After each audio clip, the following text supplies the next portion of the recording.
السلام علیکم ناظرین، میں مشاہد حسین پاشا پھر حاضر ہوں آپ کے سامنے اپنے اس ایپیسوڈ میں، جس کا عنوان ہے آتنکواد کا ورود۔ اسلام کی نظر میں آتنکواد کیا ہے، یا اسلام میں آتنکواد کی کیا کوئی گنجائش ہے؟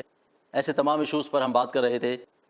شیخ ارشد بشیر مدنی صاحب جو ہمارے اسٹوڈیو میں موجود ہیں، السلام علیکم۔ وعلیکم السلام ورحمۃ اللہ وبرکاتہ۔ جناب، آپ کا تہہ دل سے استقبال ہے، خیر مقدم ہے۔ ناظرین، ہم بات کر رہے تھے گزشتہ ایپیسوڈ میں کہ کس طریقے سے پیارے نبی حضرت محمد صلی اللہ علیہ وسلم نے ان کی سیرت سے، اپنے ان فیصلوں کے حوالے سے یہ بتایا کہ امن کس طریقے سے قائم کی جا سکتی ہے۔ طائف کے موقع پر کس طریقے سے لوگوں کو معاف کیا گیا، صلح حدیبیہ میں کس طریقے کی صلح کی گئی، اور فتح مکہ کے دوران لوگوں کو معاف کر دیا گیا۔ اسی سے متعلق میرا اگلا سوال ہے شیخ صاحب سے کہ شیخ صاحب کہ قرآن کی روشنی میں انسانی زندگی کی کیا اہمیت ہے؟ انسانی زندگی کی اہمیت کے لیے قرآن مجید کی بے شمار آیتیں ہمیں ملتی ہیں۔ مثال کے طور پہ اللہ تعالیٰ نے قرآن مجید میں ارشاد فرمایا کہ ایک معصوم، چاہے وہ مسلمان ہو چاہے غیر مسلم ہو، اگر کوئی کسی بھی ایک معصوم کو قتل کرتا ہے تو پورے انسانوں کو قتل کرنے کا گناہ لکھا جائے گا۔ کون سا ایک مسلمان ہوگا جو اتنا بڑا گناہ لینے کے لیے تیار ہو جائے؟